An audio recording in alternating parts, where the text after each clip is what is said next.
In the opening scene of Backrooms, an Async researcher is being chased by a massive creature, and if you pause the footage, you'll notice something strange. The creature already has a wooden leg. The problem is, that tape is dated June 19th, 1990, and Clark doesn't walk through the wall of his store until 10 days later. The monster already had his appearance before he had even entered that place. I rewatched the entire movie at 0.25 times speed, and I found several hidden details that you probably missed. Right in the opening scene, the movie already reveals an important piece of information. If you pause the Async tape, you'll see the date June 19th, 1990.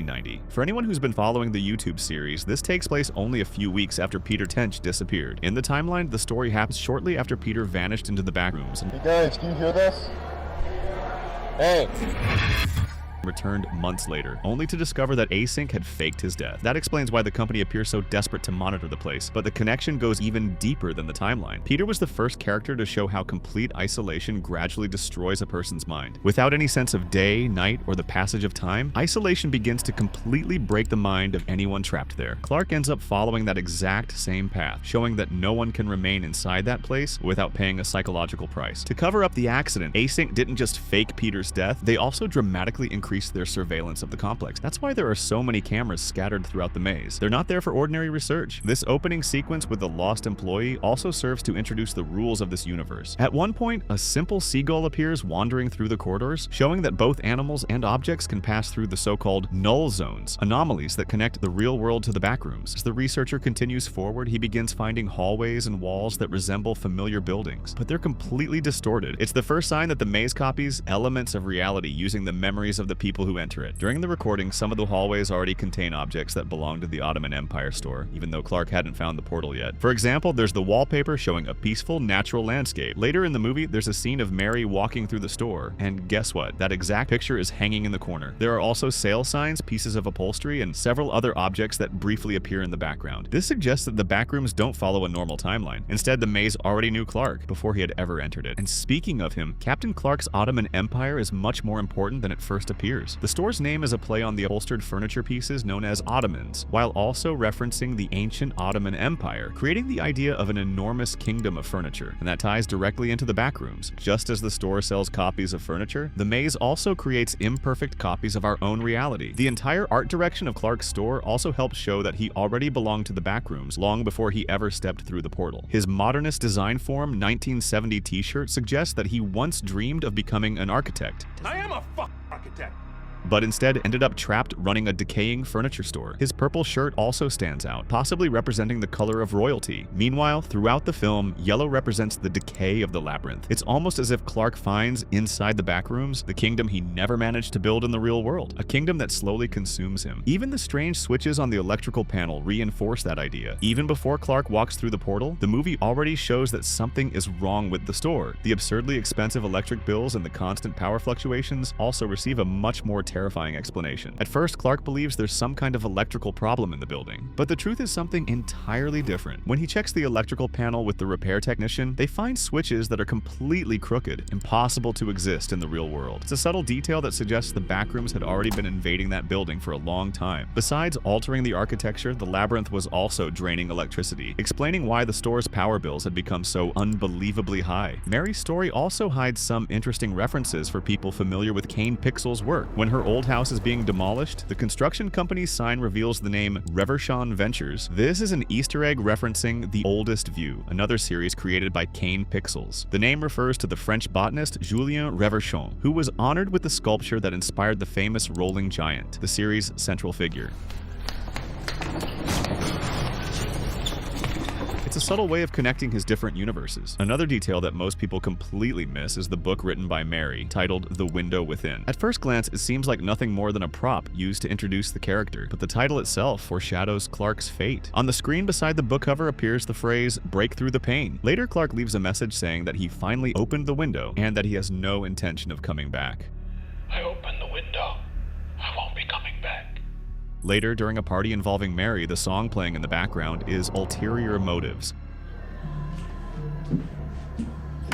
which was considered one of the internet's biggest pieces of lost media for years before finally being identified in 2024. The choice of music doesn't seem random, just like that song remained lost for decades. The film also explores the idea that things can disappear without truly being lost. The first time Clark enters the Backrooms, he finds an abandoned backpack alongside Async equipment and documents. That moment connects directly to the opening scene. The backpack belongs to the researcher who disappeared during one of the company's expeditions. The most frightening detail is that even though the researcher vanished a long time ago, his belongings look as though they were left there only a few days earlier. It's yet another piece of evidence that time and space simply stop functioning inside the Backrooms. The chair and the shoes are also two details showing how the Backrooms seem to copy fragments of Clark's reality. Before entering the labyrinth, he films a commercial inside his furniture store and accidentally breaks a chair when he sits on it. When he reaches the Backrooms, he finds an imperfect copy of the chair seen in the commercial, partially sunk into the floor. Nearby, there are also pairs of shoes belonging to Clark's employees. There's another curious object hidden there as well, a simple stuffed parrot, the same one that appears sitting on Clark's shoulder in the commercial. In fact, later in the movie, while Clark is watching television, we realize that he had actually been trying to copy another company's commercial, but his version is far inferior. And what does that remind you of? Exactly, the Backrooms. Another curious detail is the strange cardboard cavemen cutouts scattered throughout the corridors. At first, they seem like nothing more than random props, but they're actually part of Async's experiments. The scientists installed speakers inside those figures that play recordings from the Voyager Golden Record, the famous record NASA sent into space. Their goal was to use sounds from Earth to attract creatures, locate missing people, or even establish some kind of communication with unknown intelligences.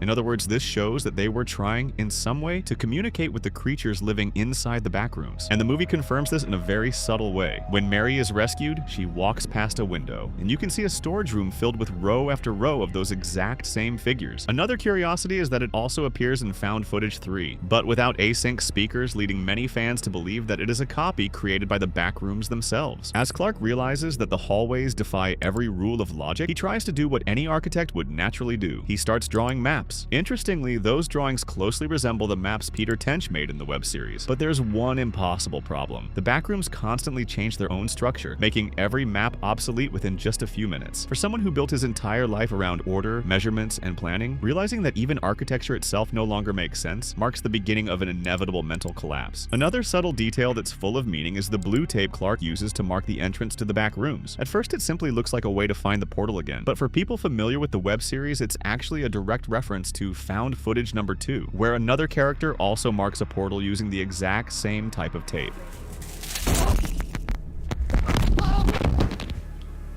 The second time Clark returns to the Backrooms, now accompanied by Bobby and Catherine, another detail immediately stands out. As they descend deeper into the labyrinth, enormous piles of clothing are scattered throughout the corridors. At first, they seem to belong only to the people who disappeared there, but the movie hints at something far more disturbing. The Backrooms are constantly trying to recreate people.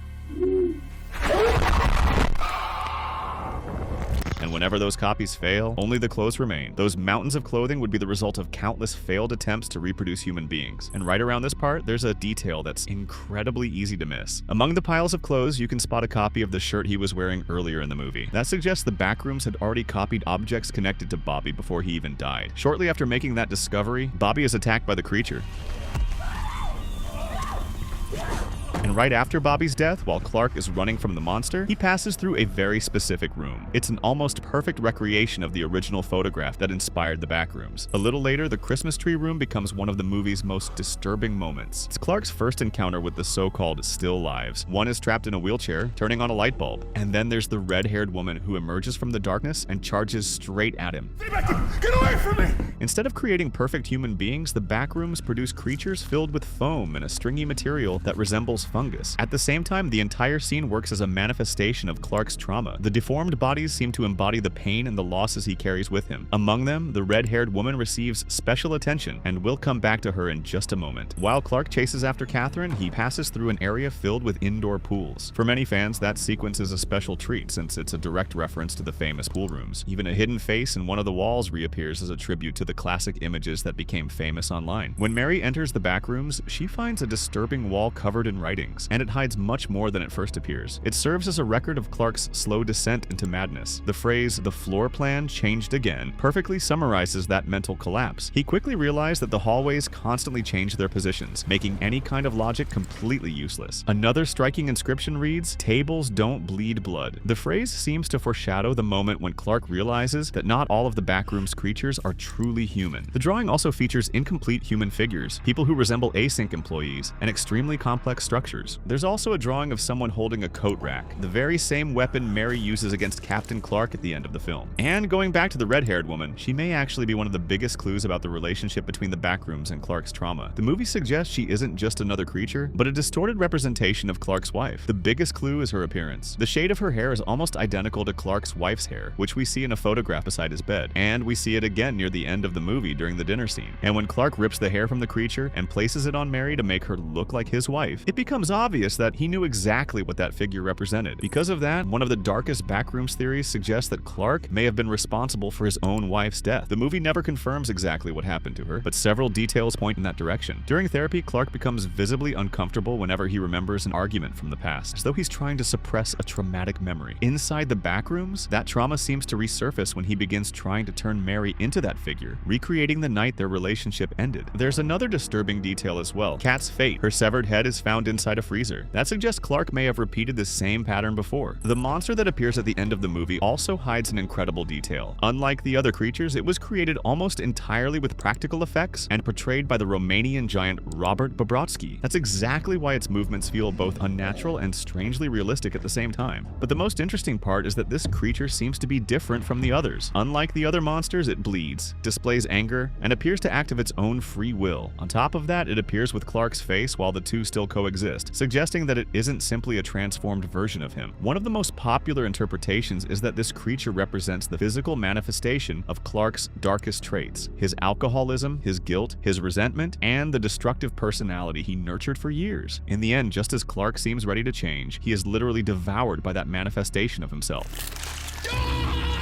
But did you know that Captain Clark may not have been created entirely from scratch? The character's design seems to share similarities with the first creature introduced in Kane Pixel's web series. Just like the famous life form from found footage, Clark has an extremely tall, thin, and disproportionate body, with long limbs that create an immediate sense of discomfort. Even his prosthetic leg resembles the thin and irregular legs of the original monster, raising the possibility that the character's design was inspired by the same unsettling aesthetic. At the beginning of the movie, every copy created by the Backrooms has obvious flaws. Signs appear mirrored, and objects contain small mistakes, showing that the labyrinth still doesn't fully understand the human world. But that changes during the climax. When Mary walks through the hallways near the end of the film, the reproductions become much more accurate. They're still not perfect, but they're significantly better.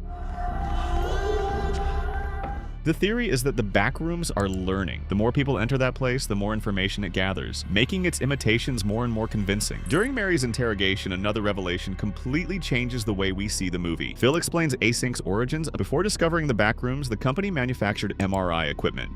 We make MRI machines.